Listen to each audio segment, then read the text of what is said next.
মমতাকে বলে দিন, তৃণমূলকে বলে দিন, বিজেপিকে বলে দিন, বিজেপিকে বলে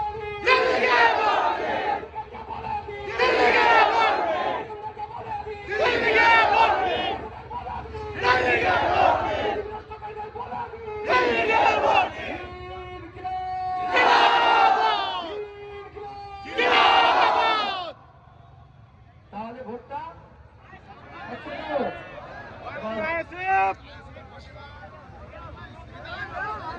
আগামীকাল সুজাপুর ন্যায় ভাইজানের র্যালি হবে বেলা 1টা।